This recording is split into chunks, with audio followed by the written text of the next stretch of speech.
জানি না কোথা থেকে শুরু করব। আমার মনে হয় যে সত্যটুকুই আগে বলি। করোনার মৃত্যু সংবাদ অনলাইন, টিভি, নিউজ, দেশ বিদেশ করতে করতে এখন কিন্তু আমাদের ফেসবুকের ফ্রেন্ড লিস্টের হাজার হাজার মানুষের ফ্যামিলিতে চলে এসেছে। আমি যখন আমার বিজনেস করছি, হেয়ার ফান্ড ডেলিভারি করতে গিয়ে দেখলাম যে আমার নিজেরই অনেক অনেক ক্লায়েন্ট পজিটিভ, যারা মারা যাচ্ছেন দুম করেই বিদায় নিচ্ছেন। আর যার যায় সেই কিন্তু জানে। এর মধ্যে আবার বেঁচে থাকার জন্য অনেক রেসপন্সিবিলিটি দেখাতে মানুষের কিন্তু কাজেও যেতে হচ্ছে। এই ডেথ সার্কেল ছোট হতে হতে মনে হচ্ছে যে একদম বুকের উপর উঠে আসছে।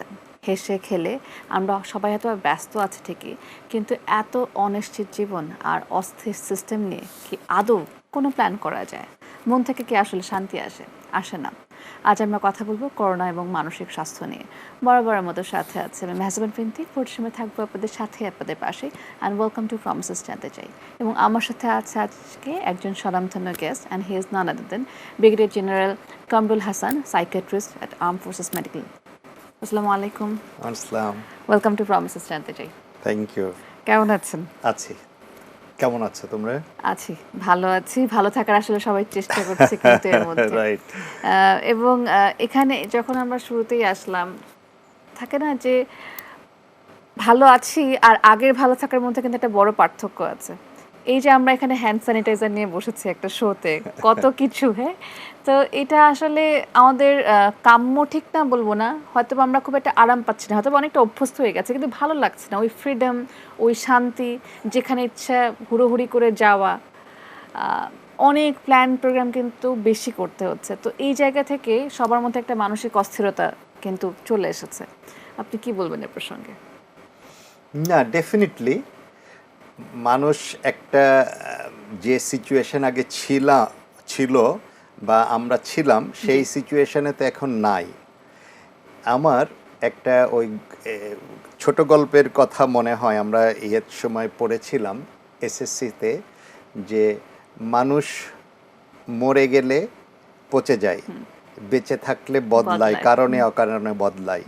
এটা তো মানুষের নিজের বিহেভিয়ার হলো এমনি বদলাতে থাকে। তো এখন ডিউ টু সিচুয়েশন আমাদেরকে বদলাতে হচ্ছে। এই যে corona, it's an abnormal situation. এটা কেউ কখনো স্বপ্নেও কল্পনা করেনি। ইভেন যে বিভিন্ন আছে কিছু কিছু হয়তো যারা ওই থিঙ্ক ট্যাঙ্ক বিভিন্ন ইয়েতে ফিল্ম তৈরি করে, ওনারা হয়তো কখনো এইরকম অ্যাবনর্মাল সিচুয়েশন অনেক কিছুই তো করে, সাইবার ওয়ারটা নিয়ে করে, তারা এরা হয়তো করেছে কখনো, দু একটা দেখা যায় এরকম, বাট বাস্তবে মানুষরা কখনোই করেনি। কিন্তু এই যে রিয়াকশন টু দিস সিচুয়েশন, আমরা অ্যাংজাইটিতে রয়েছে, টেনশনে রয়েছে, ডিপ্রেশনে রয়েছে, দিজ আর নর্মাল। এটা যে কোনো সিচুয়েশানে কিন্তু এইরকম একটা স্ট্রেসফুল সিচুয়েশান যদি হয়, যেখানে আনসার্টেন যে আমাদের কোথায় যাচ্ছি এবং আলটিমেটলি কোথায় যাব, বা আমি প্রোটেক্টেড কিনা, এটা উই ডু নট নো। সুতরাং এই আনসার্টেনিটি যেখানে থাকবে সেখানেই আমাদের এই যে মেন্টাল রিয়াকশন টু আনসার্টেনিটি, হ্যাঁ, এটা নর্মাল। কিন্তু এটা যেন এমন পর্যায়ে না চলে যায় যে নর্মাল হতে থাকতে এই থাকতে থাকতে যে এইটাই সবসময় প্রিভেল করে, বেশিরভাগ সময় আমরা ডিপ্রেস থাকছে, অ্যাংশাস থাকছে, এগুলা যদি থাকে তখন সেটা নিয়ে আমাদের চিন্তিত। কিন্তু একটু থাকলে ভালো। আসলে কিছু হিডেন ব্লেসিং এর কথা আমরা যেমন বলি যে এই যে একটা প্রেশার, বা আমার সচেতন থাকতে হবে, আমার হেক্সল ইউজ করে করে আসতে হবে, মাস্ক পরতে হবে, যদি এন্ড অফ দ্য ডে আসলে সুস্থ থাকে, আল্লাহ যদি সব ফ্যামিলি মেম্বারদের সুস্থ রাখে, মোটামুটি কাজ কারবার যদি এর মধ্যে আমরা চালিয়ে নিতে পারি, end of the day that is a good habit বা গুড প্র্যাকটিস। যেটা আসলে আমরা এখন বুঝি যে আমরা কত আনহাইজেনিক লাইফ লিড করেছি, যা তা ধরে খাচ্ছি, এটা করছি ওটা করছি। এখন কিন্তু ফিল করি, যেহেতু লাস্ট মার্চ থেকে এই কয়েক মাসটা কিন্তু একটা অভ্যাস হয়ে গেছে যে হাত ধুতে হবে, হাত ধুতে হবে। হাত ধোয়ার মধ্যে তো খারাপ কিছু নেই। তো সেখান থেকে যদি বলি যে অস্থিরতা কিংবা মানসিক কষ্ট, মানসিক চাপ, এগুলো কিন্তু আঙ্কেল অনেক আগে থেকেই ছিল, যখন করোনা ছিল না। সম্পর্কের টানাপোড়েন বলেন, বা যে যা চাচ্ছে না সেটা বলেন, চাওয়া পাওয়ার ইকুইলিব্রিয়াম পয়েন্ট মিলছে না সেক্ষেত্রে বলেন, আরও অনেক রকমের ড্রাগ ইস্যু আছে। তো এই যে করোনাকালীন পরিস্থিতিতে সব কিছু আরও খুব বাজেভাবে, মারাত্মকভাবে, চরমভাবে ট্রিগার করেছে। কারণ ওই সমস্যাগুলো কিন্তু রয়ে গেছে এবং অনেক ক্ষেত্রে দেখবেন সমস্যাগুলো বেড়েছে। আমরা যদি এখন আমার ফেসবুক ফ্রেন্ডস বা আমার নিজেদের ফ্যামিলি মেম্বার কাজিন অন্যদের ক্ষেত্রে দেখি, এটা ঠিক যে সবাই একটা ফ্যামিলি টাইম কাটাচ্ছে, যেটা মনে হয় আমরা কখনো ভাবি নাই। যেমন আমি মাসে একদিন বের হই শুধুমাত্র এই প্রোগ্রামের জন্য, তাছাড়া বাকি 29 ডেজ আমি কিন্তু আমার ফ্যামিলির সাথেই থাকছি, কথা বলছি, থাকলেই কথা হচ্ছে, কথা হলেই গল্প হচ্ছে, গল্প হলে আরও আনুষঙ্গিক অনেক কিছু জানছে বুঝছি। কিন্তু এইরকম করতে করতেই যে আমরা একটা আমাদের ন্যাচারাল যে ফ্লো ছিল একটা রেগুলার রুটিনের বাইরে, অনেকের দেখবেন মেজাজ খিটখিট করছে, অনেকের প্ল্যান ঠিকঠাক মতো যাচ্ছে না বা বিজনেসের লস হচ্ছে, বা একটা প্ল্যান নিয়ে সামনে নেমেছিল, সেটা হতে পারে পড়াশোনার প্ল্যান, সেটা হতে পারে বিয়ের প্ল্যান, সেটা হতে পারে ক্যারিয়ারের প্ল্যান। সবাই কিন্তু মুখ থুবড়ে পড়ে বসে আছে এবং জানে না কি হবে। তো এই সিচুয়েশনে নিজেকে পজিটিভ রাখার জন্য আসলে একটা মানুষ নিজেকে কি বুঝটা দিতে পারে, মানে আপনি কি বলতে চান এই প্রসঙ্গে? এগুলো খুব ছোট ছোট প্রশ্ন, যে আমাদের মনে কিন্তু এই ধরনের প্রশ্ন জাগে। রাইট, এটার যে রিয়াকশন এবং এই যে মনটা একটু খিটখিটে হয়ে যাচ্ছে, ডিপ্রেসড হচ্ছে, এটা কিন্তু ওই যে বললাম যে ইটস নর্মাল, একটু হবেই। কিন্তু এটা আবার যেন সব সময় না থাকে, এটার জন্য আমরা কি করতে পারি? তো এটার জন্য অনেক প্রসিডিওরের কথা বলা হচ্ছে।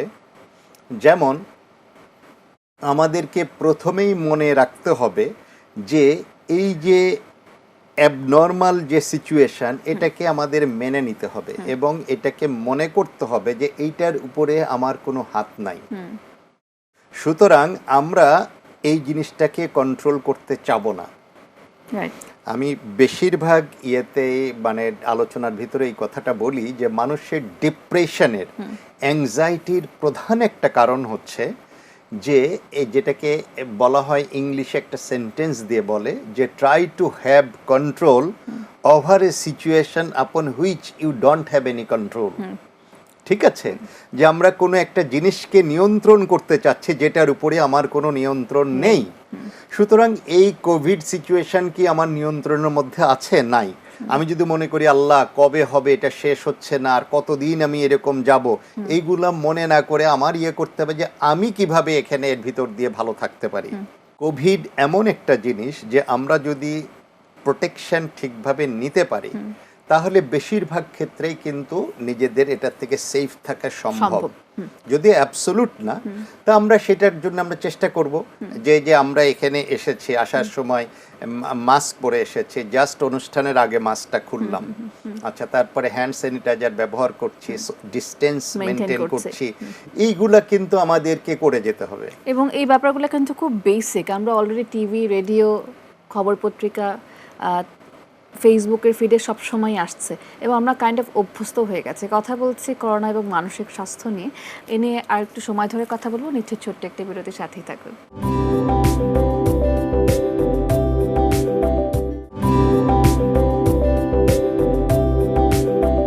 ওয়েলকাম ব্যাক টু প্রমিসেস জানতে চাই। বরাবরের মতো সাথে আছে মেহজাবিন বিনতি, পরিশ্রমে আছে আপনাদের সাথে, আপনাদের পাশে।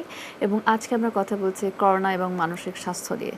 কোভিড-19 চলছে এবং এই সময়ে সবারই কিন্তু যা প্ল্যান ছিল তা ঠিক মতো হচ্ছে না, যা ইচ্ছা ছিল তা হয়তো পূরণ করা যাচ্ছে না। তো এই যে একটা টানা পড়েন, এই যে একটা মানসিক কষ্ট বা প্রেশার, এটা কীভাবে আমরা হ্যান্ডেল করব তা কিন্তু আজকে একটু জেনে নিতে পারি এবং এগুলো অ্যাপ্লাই করতে পারি। আঙ্কেল, আমার আরেকটা প্রশ্ন ছিল, সেটা হচ্ছে আমরা যতগুলো শো করেছি সেখানে যখনই করোনা নিয়ে কথা হয়েছে তখন সম্পর্কের ব্যাপারটা এসেছে। তো এইটা কে কীভাবে হজম করছে, কে কীভাবে রিয়্যাক্ট করছে, এবং একটা লম্বা সময় আমরা যদি মার্চ থেকেও ধরি, মার্চ, এপ্রিল, মে, জুন, জুলাই, তো সেক্ষেত্রে দ্যাটস আ লং টাইম। এই সময় আমাদের দুই পক্ষেরই কিন্তু সচেতন থাকতে হবে যে হ্যাঁ, সবার এরকম হচ্ছে, আমি ওকে একটু বলে দিই, ও আমাকে একটু বলে দিক, আমরা দুজন মিলে জিনিসটা মাথা ঠান্ডা করে করি। এটা হয়ে উঠছে না এবং আশেপাশে এটা নিয়ে অনেক সমস্যা এবং সাইকিয়াট্রিস্ট বলেন, সাইকোলজিস্ট বলেন, মানুষ কিন্তু এই ধরনের সমস্যা নিয়ে এখন টেলিফোনের মাধ্যমে অনলাইন সেবাও নিচ্ছে এবং ম্যাক্সিমাম ক্ষেত্রে টানাপোড়েনের গল্পটা দেখলাম সম্পর্কের। আপনি এই প্রসঙ্গে কি বলতে চান যারা কাপল আছে? কোথাও কোথাও হচ্ছে, সব জায়গা হচ্ছে না। একসঙ্গে দুইটা যদি ক্রোকারিজ থাকে, হাড়ি যদি থাকে, একটু আওয়াজ হবেই। কিন্তু আমরা যদি ধরি যে না একটু হতেই পারে, দিস ইজ নর্মাল, তাহলে সমস্যা নাই। কিন্তু আমি যদি মনে না এই আওয়াজ হলো কিসের জন্য, এটুকু আওয়াজ হবে না, এইটা না করে আমাদের অ্যাকসেপ্টেন্স কিছুটা থাকতে হবে। আর একটা মনে রাখতে হবে আমাদেরকে, যে যাদের সঙ্গে আমরা এই ঠোকাঠুকি মনে করছি, ঝগড়াঝাটি করছি, দে আর মাই অ্যাকচুয়াল ওয়েল উইশার। আজকে যদি আমি এফেক্টেড হয়ে যাই বা আমি আজকে যদি বিপদে পড়ে আমি রোগগ্রস্ত হই, তাহলে কেউ না আসুক, আমার এই ফ্যামিলি মেম্বার কিন্তু আমার স্ত্রী সন্তানরাই কিন্তু আমার জন্য পাশে আগায় থাকবে আসবে বা কাজ কিন্তু, করবে। ঠিক আছে? আবার ঠিকভাবে ওই রকমভাবে ওয়াইফ যদি হয়ে যায় তাহলে হাজব্যান্ড এবং তার বাচ্চারাই কিন্তু আসবে। সুতরাং যে তার রিসোর্স, যে তার শক্তি, তার সঙ্গে আমি কেন যুদ্ধ করে আমার নিজের এই এনার্জি লস করব? আমার আসল এনিমিতে হচ্ছে করোনা, কোভিড। তো তার সঙ্গে আমি যুদ্ধ করব। Why to my well wisher, যে আমার জন্য সব কিছু করছে, যে আমার জন্য সব কিছু স্যাক্রিফাইস করতে পারে। সুতরাং আমাকে মনে রাখতে হবে যে আমি নিজেদের সঙ্গে এটা না যুদ্ধ করে আমি আমার কোভিডের সঙ্গে করব। I will preserve my energy to fight with Covid, not to fight with my near and deer once.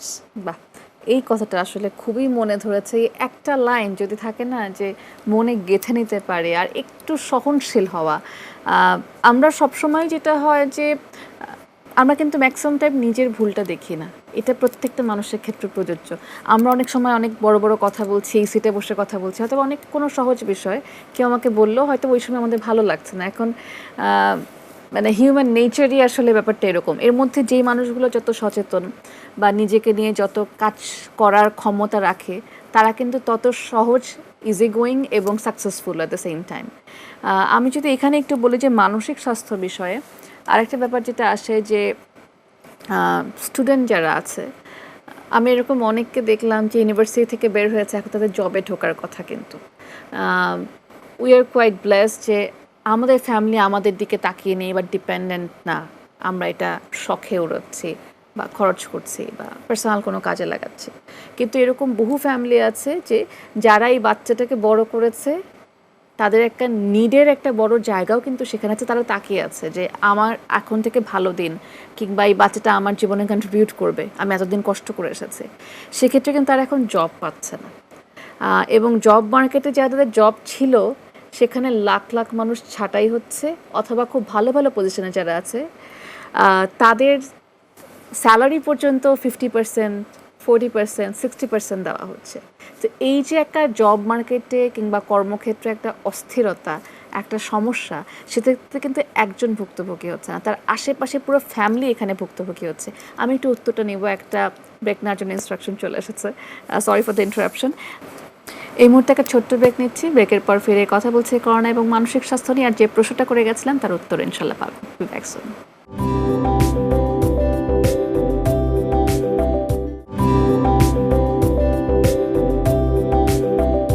You're watching Promises জানতে চাই with মেহজাবিন বিনতি। আজকে আমরা কথা বলছি করোনা ও মানসিক স্বাস্থ্য নিয়ে, সাথে আছে ব্রিগেডিয়ার জেনারেল কামরুল হাসান।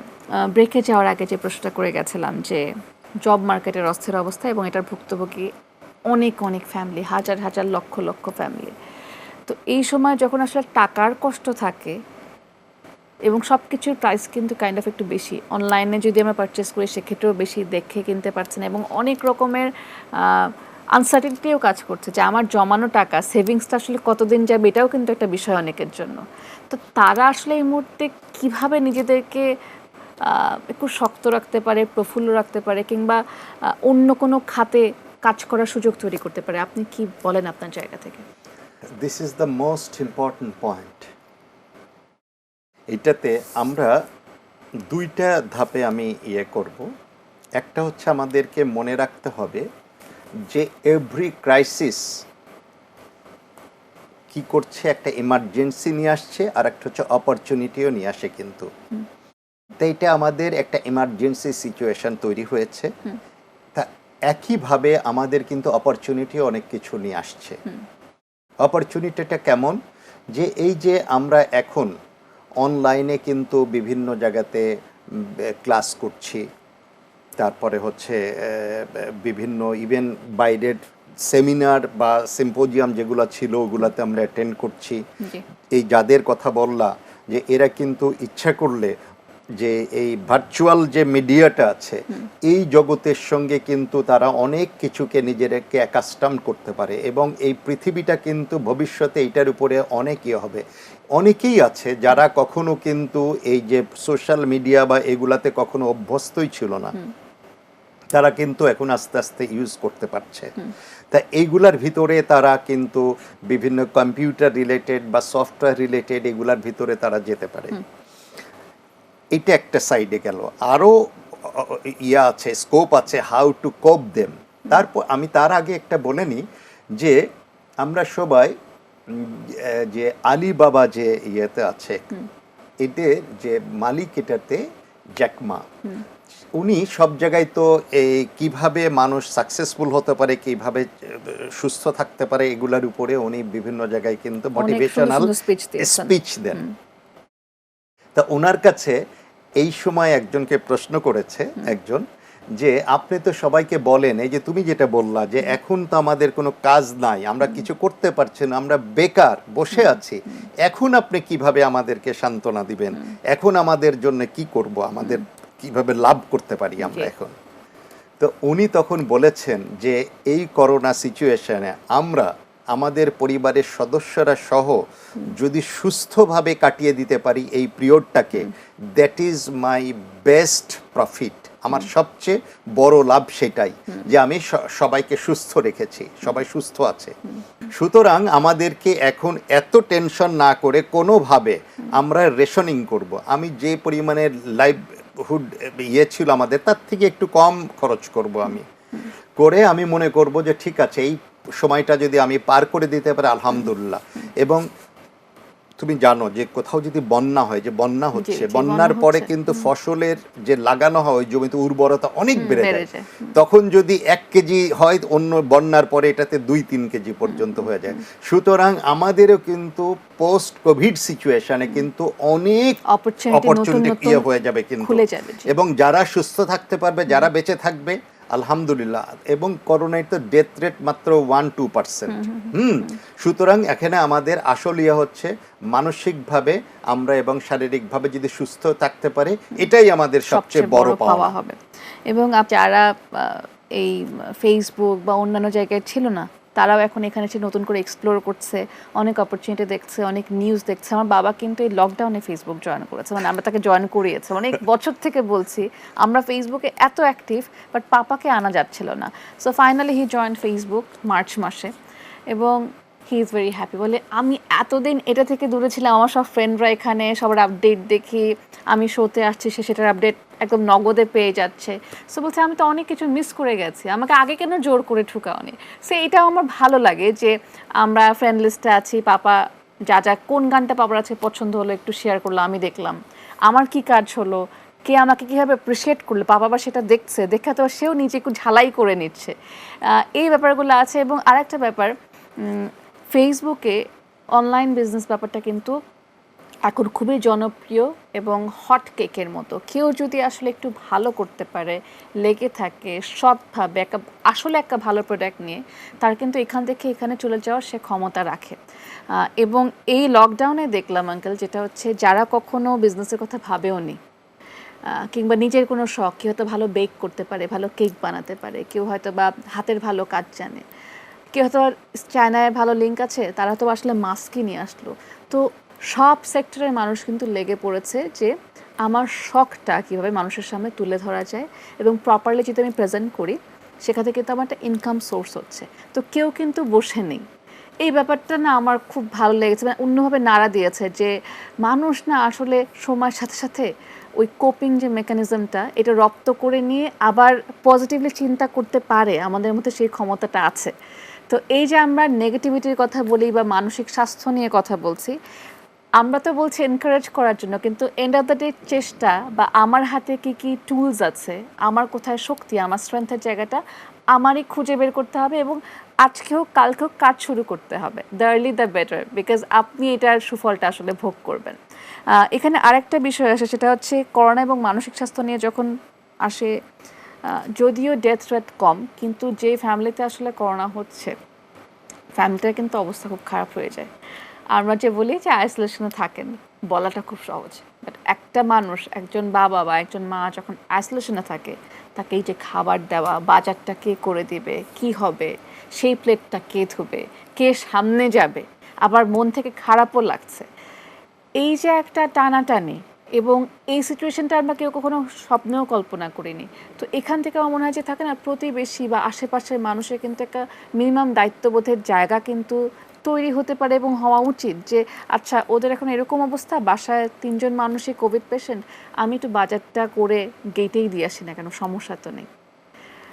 এই জায়গা থেকে কিন্তু আমরা অনেককে অনেক ভালো করছি, বাট ওভারঅল সোসাইটি কিন্তু আমরা দূরে আছি। যেমন শুরুতে যখন কোভিড-19 স্ট্রাইক করলো, তখন অনেক বাসার বাড়িওয়ালা বলেছে ডাক্তাররা থাকতে পারবে না, বিকজ হসপিটাল করে আসছে তারা। তো এই সময় আমি চিন্তা করছিলাম ওই মানুষগুলো আসলে কেমন লাগছে, তারা তো মানুষকে সার্ভিস দিচ্ছে নিজের ফ্যামিলিকে বা নিজের স্বাস্থ্যকে না দেখে, কারণ বাসায় শুয়ে বসে আরাম করতে তো সবারই ভালো লাগে, কে আসলে রিস্ক নিয়ে পেশেন্টের কাছে যেতে চায়।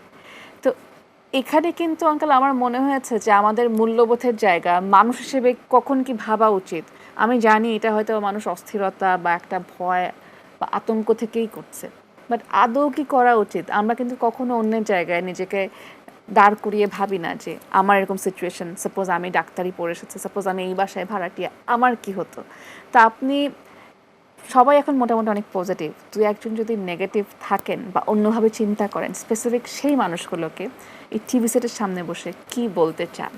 এটা মানুষের প্রথমত যে ভুল ধারণার থেকেই এটা হচ্ছে। আমাদেরকে এটা ইনফরমেশনটা দিতে হবে, অ্যাকচুয়াল ইনফরমেশন। এখন আমাদের একেবারে ইনফরমেশন হাইওয়ের ভিতরে রয়েছে, প্রতিদিন মিলিয়নস অফ ইনফরমেশন আমাদের কিন্তু আসছে, এর ভিতরে বেশিরভাগই কিন্তু সঠিক না, এবং যেগুলো রিলায়েবল ইনফরমেশন সেইগুলো আমাদেরকে অ্যাকসেপ্ট করতে হবে, এবং রিলায়েবল সোর্স যেমন হচ্ছে যে বিশ্ব স্বাস্থ্য সংস্থা, আমাদের দেশের জন্য আমাদের যে সরকার থেকে হেলথ মিনিস্ট্রি থেকে দেওয়া হচ্ছে, বা সরকারের বিভিন্ন তথ্য মন্ত্রণালয় অন্য জায়গা থেকে দেওয়া হচ্ছে, তারপর হচ্ছে স্বাস্থ্য অধিদপ্তর থেকে যে ইনফরমেশনগুলো দেওয়া হচ্ছে, এগুলার থেকে আমরা অথেন্টিক সোর্স থেকে আমরা করব।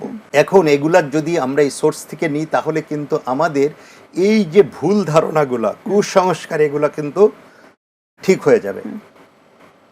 এই ভুল ধারণা এবং কুসংস্কারের জন্যই কিন্তু আমাদের এই জিনিসগুলো হচ্ছে, রিয়াকশনগুলো এরকম, রিয়াকশন, যে আমার বাসার পাশে থাকলে হয়তো আমি এফেক্টেড হয়ে যেতে পারি, আমার ক্ষতি হবে। কিন্তু আমরা এইটা ভুল করছি যে সে তো আমার জন্য একটা অ্যাসেট, আমি যদি তাকে বাসার পাশে রাখি, আমার যদি বিপদ হয়, সেই তো আমাকে হেল্প করতে পারবে, আমি তার কাছে হেল্প নিতে পারবো একজন ডাক্তারের কাছ থেকে বা একটা সোশ্যাল মিডিয়া ওয়ার্কারের কাছ থেকে, তাকে যদি আমি পাশে থাকি, তাহলে আমি কেন আমার অ্যাসেট যে আমাকে সাহায্য করবে, যে আমাকে বাঁচাতে পারে, তাকে আমি কেন করবো? এটা আমার নিজের পায়ে নিজে কুড়াল মারছি, এইটা আমি হয়তো বুঝতে পারছি না, সেইটার জন্যই এই ঘটনাগুলো হচ্ছে। আমি এই প্রসঙ্গে আরেকটু সময় ধরে কথা বলবো, একটা ব্রেক নেওয়ার জন্য ইনস্ট্রাকশন চলে এসেছে। আমরা কথা বলছি করোনা এবং মানসিক স্বাস্থ্য নিয়ে। এই মুহূর্তে আরেকটা ছোট্ট ব্রেক নিচ্ছি, ব্রেক থেকে ফিরে আরেকটু সময় ধরে কথা বলবো। Be back soon.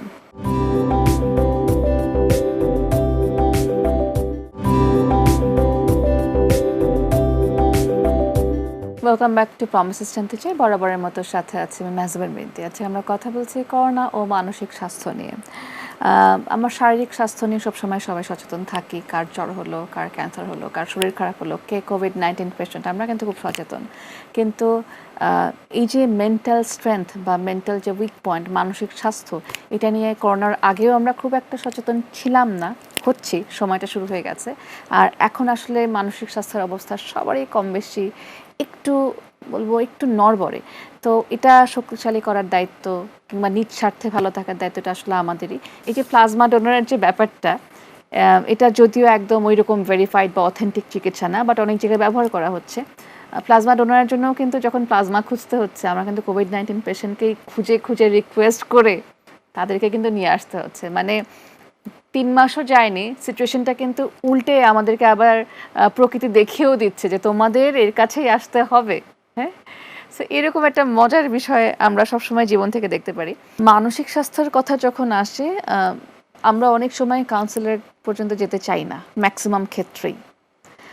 এখন অবশ্য নতুন জেনারেশন অনেক সচেতন, আমরা অনুষ্ঠান করছি, সবাই বেশ স্মার্টলি যাচ্ছে, বাট তারপরে এখনও কিন্তু একটা বড় অংশ আছে যারা চাচ্ছেন না। তো এইরকম একটা করোনা পরিস্থিতিতে কেউ যদি মনে করে যে আমার কাউন্সেলিং দরকার বা আমি কারোর সাথে কথা বলতে চাই যে নিউট্রালি আমাকে একটা হেল্প করবে বা একটা ভালো পরামর্শ দিব, তো সেক্ষেত্রে কি আপনাদেরকে অফলাইন সেবা, অনলাইন সেবা, অনলাইনে কিভাবে যোগাযোগ করার সুযোগটা রয়েছে? অনলাইনে অনেক ইয়েতেই দিচ্ছে, যেমন বাংলাদেশ অ্যাসোসিয়েশন অফ সাইকিয়াট্রিস্ট থেকে দেওয়া হচ্ছে, ডিজি হেলথের যে ইয়েটা আছে ওখানে আছে, তারপরে আমাদের Bangladesh association of child and adolescent psychiatry যেটা একটা সোসাইটি যে ব্যাকহাম ওদের পক্ষ থেকে আছে, বিএসএমএমইউ এখানে আছে, ঢাকা ইউনিভার্সিটির ক্লিনিক্যাল সাইকোলজি ডিপার্টমেন্টের আছে, এবং অনেকে ব্যক্তিগতভাবেও দিচ্ছে এরকম। এরা এইগুলাতে ওই আমরা কোথায় পেতে পারি, এই যে এই সমস্ত জায়গাগুলোতে যদি খুঁজি, এবং এটা বাংলাদেশের যে কোনো বা পৃথিবীর যে কোনো প্রান্তে থেকে যে কেউ এই সেবাটা নিতে পারবে। এইটার মাধ্যমে হয়তো প্রাথমিকভাবে সে তার সমস্যাগুলো ভেন্টিলেট করে প্রাথমিক যে উপদেশগুলা সে নিতে পারে এটাতে, এবং তারপরে যদি সমস্যা হয় সরাসরি কোনো সাইকিয়াট্রিস্টের কাছে বা অন্য কারো কাছে, যদি হেলথ মেন্টাল হেলথ যারা অন্যান্যরা আছে যেমন কাউন্সিলর বা সাইকোলজিস্ট এদের কাছেও তারা যোগাযোগ করতে পারে, যোগাযোগ করে সেই অনুসারে তারা ট্রিটমেন্ট নিতে পারে। এটা ছাড়া কিন্তু এখন এমনিও কিন্তু যে জেনারেল ফিজিশিয়ান আছে তারাও কিন্তু অনেক কিছুর ব্যাপারে এইগুলা অনেক কিছু সাহায্য করতে পারে, এবং অনলাইনে যদি তারা কোনো হেল্প না পায় তাহলে কিন্তু এই ইয়েগুলা যেগুলা বললাম, যেমন ইনস্টিটিউট অফ মেন্টাল হেলথ, তারপরে বিএসএমএমইউ, তারপরে অন্যান্য জায়গায় এগুলা কিন্তু সব জায়গায় খোলা আছে। তারা কিন্তু সরাসরি আউটডোর বেসিজে বা অনেক হসপিটালেও, বেশি সব মেডিকেল কলেজ হসপিটালে কিন্তু সাইকিয়াট্রি ওপিডি আছে, কিন্তু সেখান থেকেও তারা নিতে পারে, কিন্তু এটাতে চলে গেল। আরেকটা বিষয় সেটা হচ্ছে আমরা অনেক জায়গায় দেখেছি যে অনলাইনের যে সেবা দেওয়ার ব্যাপারটা আছে, এবং অনেক ফেসবুক অনেক গ্রুপও কিন্তু আছে যেখানে আসলে সাইকিয়াট্রিস্ট যারা আছেন, সাইকোলজিস্ট যারা আছেন, অনেক সময় সুন্দর সুন্দর উপদেশ দিচ্ছে, ভালো কিছু শেয়ার করছেন, বা কেউ কারো প্রবলেম শেয়ার করলে হয়তো বা ছোট্ট করে কাজের ফাঁকে একটা চটপট একটা উত্তর দিয়ে দিচ্ছেন। এখান থেকে একটা নতুন সমস্যা আমি ইদানিং খুব দেখি যে কেউ যখন কারো পার্সোনাল প্রবলেম ফেসবুকে শেয়ার করছে, সেটা আবার অনেক সময় অনেক ক্ষেত্রে মানুষের কথা, মানুষের কাজ, কিংবা মানুষের খোঁচাখুচি, কিংবা আপন মানুষে দেখা যাচ্ছে অনেক সময় এমন কোনো কথা বলে ফেলছে যেটা তাকে আরও বেশি ট্রিগার করছে, তাকে আরও বেশি কষ্ট দিচ্ছে। তো এই ক্ষেত্রে সবসময় কিন্তু আমার মনে হয়েছে যে পার্সোনাল প্রবলেমের জায়গায় থাকলেই আসলে সুন্দর লাগে, বরং আমার যেখানে গেলে আমি প্রকৃতপক্ষে সাহায্য পাবো, প্রকৃত ফ্রেন্ড, খুব গুটি কয়েক মানুষ, কিংবা আপনারা যারা আছেন যারা আসলে প্রফেশনাল হেল্প দেওয়ার জন্য মানে আপনারা রেডি আছেন, সেখানে যাওয়াটাই কিন্তু ওয়াইজ। রাদার আমি একটা স্ট্যাটাস দিয়ে দিলাম, সবাই গণ আমাকে হেল্প করা শুরু করলো, ওখানে কিন্তু মানুষ আসলে কাইন্ড অফ এনজয় করে ওই সিচুয়েশনটা। তো এখান থেকে যদি বলি, সুইসাইডের ব্যাপার আসে এবং ড্রাগসের ব্যাপার আসে। ড্রাগ অ্যাডিকশন নিয়ে আমরা অনেক প্রোগ্রাম করেছি, প্রমিসেস জানতে চাই এই নিয়েই কাজ করছে। তো এই যে লকডাউনে কিন্তু ড্রাগসের অ্যাভেলেবিলিটি কিছুটা অনেক জায়গায় কমে গেছে, বাইরে বের হতে পারছি না বা সমস্যা হচ্ছে। তো এই ড্রাগ অ্যাডিক্টেড যারা, এই মানুষগুলোর কিন্তু একটা নতুন চরিত্র দেখা যাচ্ছে। ড্রাগ নেই, তাদের যে একটা সার্বক্ষণিক অস্থিরতা, ভাঙ্গাভাঙ্গি, বাসায় অশান্তি করা। আবার অনেকের রয়েছে যাদের মোটামুটি সহনীয় পর্যায়ে ছিল, তারা কিন্তু এতদিন অনেকে দেখা যাচ্ছে স্মোক ছেড়ে দিয়েছে কোভিড সিচুয়েশনে এসে, কিংবা ড্রাগ না পেতে পেতে মনে হচ্ছে ড্রাগ ছাড়া তো থাকতেই পারছে। তো পজিটিভও আছে, নেগেটিভও আছে, তাদের ডোজের উপর বা তাদের সিচুয়েশনের উপর ডিপেন্ড করছে। তো ড্রাগ এডিক্ট যারা আছে তাদের ফ্যামিলি এই সময় কিন্তু একটা সমস্যায় বা অনিশ্চয়তার মধ্যে পড়ে যায়, তারাও বুঝে না যে হোয়াটস গোয়িং অন। তো এই বাবা মাগুলো আসলে এই সময় কি করতে পারে? এটাতে ওই যে বললাম যে যেমন ইমার্জেন্সি হচ্ছে, অপরচুনিটি আছে। অপরচুনিটি কোথায়? এখানে কিন্তু বাবা মারা অন্য সময় বাইরে থাকতেন, তারা এখন কিন্তু বাসায় থাকছে এখন, এবং তারা সন্তানদেরকে সরাসরি সময় দিতে পারছে।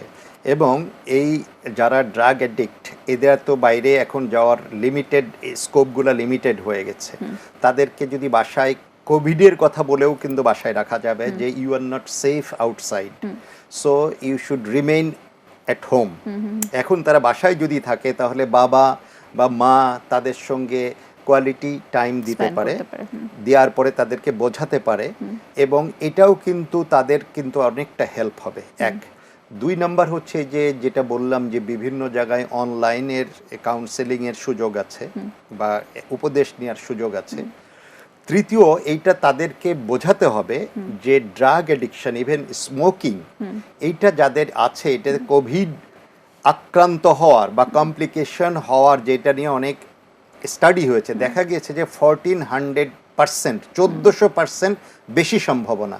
সুতরাং এই যে একটা ডেঞ্জার আছে, যারা ড্রাগ অ্যাডিক্ট, এরা এই ইয়ের থেকে যদি এইটার কথা চিন্তা করেও এইটাকে একটা সুযোগ হিসাবে যে না আল্লাহ আমি আমার লাইফটাকে শেষ করে দিতে পারি না during this time with the drugs, তাহলে আমি এখান থেকে কিন্তু সরে আসতে পারবে, এবং বাবা মাও তাকে সাহায্য করে। আর যদি না পারেন তাহলে তো এখন কিন্তু ভালো ভালো অনেক রিহ্যাব সেন্টার আছে। ইনিশিয়াল স্টেজে কিন্তু অনেক রিহ্যাব সেন্টার করোনার জন্যে তাদেরকে ভর্তি করছিল না, কিন্তু এখন কিন্তু ভালো ভালো রিহ্যাব বা বেশিরভাগ রিহ্যাব সেন্টারই কিন্তু ভর্তি করছে। তাহলে তাদের রিহ্যাব সেন্টারে দিয়ে দিতে হবে। এবং এটাও কিন্তু আরেকটা অপরচুনিটি। অন্য সময় তারা হয়তো বলতে পারতো যে না আমার কাজ আছে, আমি এখন ভর্তি হব না, আমার ওই ব্যবসা নষ্ট হবে, আমার অমুক জায়গায় যেতে হবে। এখন কিন্তু ওইগুলা নাই। সে এই যে সারাদিন বাসায় বসে থাকতো, এই সময়টা সে রিহ্যাব সেন্টারে থেকে কিন্তু ট্রিটমেন্টটা নিয়ে নিতে পারে। তার কিন্তু যে আইডল টাইমটা ছিল, এই আইডল টাইমটাকে সে ইউটিলাইজ করে ফেললো ট্রিটমেন্টের মাধ্যমে। তারপরে সে যদি ফিরে আসে, আলহামদুলিল্লাহ, সে ভালো ইয়ে করতে পারবে। আর সুইসাইডের যে কথাটা বলছিল, সুইসাইড কিন্তু আমাদের দেশেও কিন্তু প্রতি ঘন্টায় কিন্তু একজন সুইসাইড করছে। ডেলি এরকমভাবে 25 জনের উপরে কিন্তু সুইসাইড করছে। আর সারা পৃথিবীতে যদি আমরা ধরি 40 সেকেন্ডে একজন করে সুইসাইড করছে নর্মালি। এবং সেটার ফোকাস করা হয়েছিল যদি এই 2020 সালের মধ্যে এটা কিন্তু প্রতি 20 সেকেন্ডে একজন করে সুইসাইড করবে। যে করোনা আসেনি যখন, তখনই কিন্তু। তো এখন করোনার কথা তো তখন চিন্তা করা হয়নি, এখন যদি ধরা হয় এটা কিন্তু সুইসাইডের মাত্রা অনেক বেড়ে গিয়েছে। যারা সুইসাইড করছে এবং ওইরকম মনের মধ্যে রয়েছে, তাদের উদ্দেশ্যে আমি বলতে চাই যে আপনার জীবন আপনার কাছে অনেক মূল্যবান এবং আপনার পরিবারের কাছে অনেক মূল্যবান। আপনি হয়তো মনে করছেন যে আপনার দাম নাই, আসলে কিন্তু অনেক মূল্য আছে এবং আপনাকে পৃথিবীকে দেওয়ার অনেক কিছু আছে। একটা জিনিস মনে রাখতে হবে যে প্রথমে একটা বলছিলাম যে আমরা হয়তো করোনাকে কন্ট্রোল করতে পারবো না। সে মনে করছে যে আমি কি করব, আমি তো ব্যর্থ এখানে, আমি নিজেকে কিভাবে আমি প্রোটেক্ট করব। তা তাদের উদ্দেশ্যে আমি বলতে চাই যে আপনি কেন এটা মনে করছেন যে আমরা ধরেন বৃষ্টি হচ্ছে বাইরে, আমি বৃষ্টিকে তো কন্ট্রোল করতে পারবো না, কিন্তু আই হ্যাভ অ্যান আমব্রেলা, আমি ছাতা আছে তো আমাকে, আমি ছাতা দিয়ে নিজেকে তো প্রোটেক্ট করতে পারি।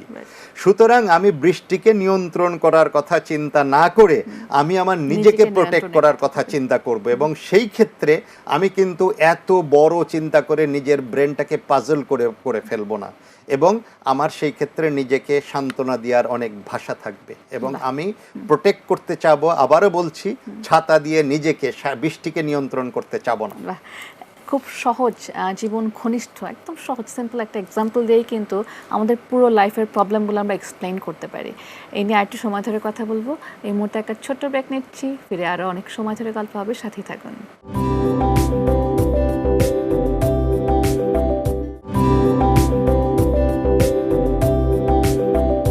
ওয়েলকাম ব্যাক টু প্রমিসেস জানতে চাই। আজকে আমরা কথা বলছি করোনা ও মানসিক স্বাস্থ্য নিয়ে। বরাবরের মতো সাথে আছে আমি মেহজাবিন বিনতি এবং আমার সাথে আছে ব্রিগেডিয়ার জেনারেল কামরুল হাসান। অনুষ্ঠানের মোটামুটি শেষ পর্যায়ের দিকেই আছে, বেশ অনেকক্ষণ ধরে সময় নিয়ে কথা বললাম। যাওয়ার আগ মুহূর্তে আমি যদি বলি যে আমরা ঘুরে ফিরে এই এত কথা, সব কথার মূল বিষয় কিন্তু ওখানে এসেছে পজিটিভ থাকা। আমার নিয়ন্ত্রণে যা নেই তা আমি নিয়ন্ত্রণ করতে চাবো না, আমার হাতে যেটুকু করণীয় আছে সেটা আমি বেস্ট ব্যবহারটা করব।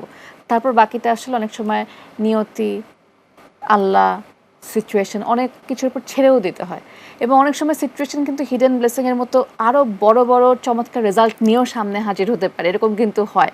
আমার যেটাকে বলে মিরাকেল, বা যেটা আমরা ভাবি না যে এত ভালো কিছু আমার সাথে হবে, বা আমরা অনেক সময় বুঝি না যে আমি একটা জিনিস ছোটো থেকে শুরু করলাম সেটা এত বড় হয়ে যেতে পারে। এটা সময় আমাকে আসলে রেজাল্টটা দিবে। তো বিভিন্ন স্টেজের মানুষ বিভিন্নভাবে আসলে নিজের সাথে যুদ্ধ করছে, সময়টার সাথে যুদ্ধ করছে এবং অনেক রকম মানসিক কষ্ট টানাপোড়েনের মধ্যেও আছে।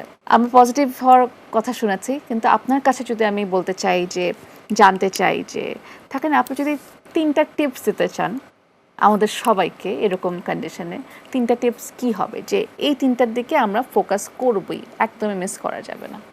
না, একটা তো আছে যে শারীরিক যে জিনিসগুলো, 3টা টিপস তো এমনি কোভিড থেকে দূরে থাকার জন্য, এটা তো আমরা জানি। শারীরিক যে আমরা মাস্ক ব্যবহার করব, ফিজিক্যাল ডিস্টেন্সিং করব, হাত ধোবো, এটা তো আছে যে একটা ফিজিক্যাল মানসিকের কথা যদি আমি বলি, যে আমাদেরকে যেটা বলছিলাম পজিটিভ থাকতে হবে এবং আমরা এটা ধরে নিতে হবে যে এটা একটা নর্মাল রিয়াকশন, এবং আমরা যদি পজিটিভ থাকি তাহলে আমার কিন্তু করোনাতে এফেক্টেড হওয়ার সম্ভাবনা কমে যাবে। কারণ এটার কারণ আছে, অনেকে জানে না আসলে কারণটা কি। এটা কথার কথা না, এটার কিন্তু সায়েন্টিফিক আছে যে আমি যদি মানসিকভাবে সুস্থ থাকি এবং আমি যদি ডিপ্রেস না থাকি তাহলে কিন্তু আমার ইমিউনিটিটা ভালো থাকবে। এবং আমরা জানি যে এই কোভিডের কিন্তু এখনো নির্দিষ্ট কোনো ট্রিটমেন্ট বের হয়নি, সুতরাং ইমিউন সিস্টেমটাকে যদি আমরা ঠিক রাখতে পারি সেটাই ফাইট করার মধ্যে একমাত্র অস্ত্র। সেই অস্ত্রটা আমরা যদি মানসিকভাবে সুস্থ থাকি, আমরা যদি বুস্ট আপ থাকি তাহলে পারবো। আর আমরা যদি ধরো এখানে আমি সব প্রোগ্রামের মধ্যে এই কথাটা বলি যে আমরা এখানে 20 জন লোক থাকলাম, 10 জন মানসিকভাবে একটু টেনশনে থাকলো, ডিপ্রেস থাকলো, আর 10 জন মোটামুটি থাকলো যে আল্লাহ যা করে করবে, আমি আমার প্রোটেকশন নিব। যদি একই করোনাতে ইনফেকশন 2 জনের এক্সপোজড হয়, দেখা গেছে যারা ডিপ্রেসড অ্যাংশাস থাকবে তাদের ইনফেক্টেড হওয়ার সম্ভাবনা বেশি থাকবে, করোনাতে কোভিড-19 ডেভেলপ করা। আর যারা এমনি মানসিকভাবে সুস্থ থাকবে তাদের কিন্তু করোনাতে ডেভেলপ করার সম্ভাবনা কমে যাবে। আচ্ছা, একটা গেল এটা, কারণ এটার ইমিউনিটি তার ভালো থাকবে, ফাইট করে ফেলবে। আরেকটা যদি হয়েই যায়, ধরে নিলাম যে কোভিড-19 2 গ্রুপেরই 10 জন করে হয়েছে, এর ভিতরে যাদের ডিপ্রেস থাকবে তাদের কিন্তু কমপ্লিকেশন হওয়ার সম্ভাবনা বেশি থাকবে, কারণ তার ইমিউনিটি অলরেডি সাপ্রেস থাকছে। আর যার দেখা যাচ্ছে না আল্লাহর উপরে ভরসা করছে যে আমার যা চিকিৎসা আছে সেগুলো আমি নিব, যা প্রোটেকশন নেয়ার সেটা আমি নিব, তাদের কিন্তু আউটকামটা অনেক ভালো হবে। সেই জন্যে আমাদেরকে সবসময় আল্লাহর উপরে ভরসা করতে হবে, পজিটিভ থিঙ্কিং করতে হবে। তবে আমরা এর অর্থ এই না যে সমস্ত উপদেশগুলো আছে যে আমি আল্লাহর উপরে ভরসা করলাম, মাস্ক ব্যবহার করব না, আল্লাহ তো চেষ্টাও করতে বলেছেন। হ্যাঁ, এগুলো সবগুলা মেইনটেইন করার পরে ভরসা রাখতে হবে যে আল্লাহ তারপরেও যদি আমার যদি যেটা কোনো যদি খারাপ কিছু হয়, এটা আমার হয়তো তকদিরে লেখা আছে।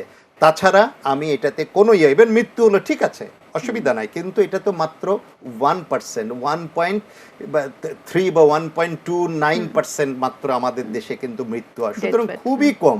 এটা নিয়ে এত প্যানিক হওয়ার কিছু নাই আসলে, এবং আমরা এটাকে সচেতন হব কিন্তু আতঙ্কিত হব না, এটাই আমি আমাদের দর্শকদের উদ্দেশ্যে বলতে চাই। Thank you so much, I had a wonderful time as usual. আপনি আসলে কথাবার্তা পুরো গল্পটা অন্যরকম হয়ে যায়। আমাকে সময় দেওয়ার জন্য অসংখ্য ধন্যবাদ। Thank you. আমরা এতক্ষণ আসলে ইমিউন সিস্টেম নিয়ে কথা বলছিলাম এবং এই ওয়ার্ডটা বারবার কিন্তু শুনছি। একমাত্র নিজের ইমিউন সিস্টেমের শক্তি আমাদের এই মুহূর্তে বাঁচাতে পারে। কার শরীরে কি হয়ে আছে তাও কিন্তু আসলে বোঝা মুশকিল। সেখানে এই অস্থির সময়ে মনের যত্নের সময় নেই, সময় থাকলেও সেই মানসিক স্থিতিটা হয়তো বা নেই। কিন্তু এর মধ্যেই আমরা যদি চাই মনকে পজিটিভ আর চাঙ্গা রাখার প্র্যাকটিসে কিন্তু নামতে পারি। মনের জোরের উপর কি আদৌ সবচেয়ে বড় কিছু আছে? নেই। কিন্তু আজকের মতো মেজারমেন্ট এখানে বিদায় নিচ্ছি। সবাই ভালো থাকবেন, সুন্দর থাকবেন, আর হ্যাঁ, বি পজিটিভ। আল্লাহ হাফেজ।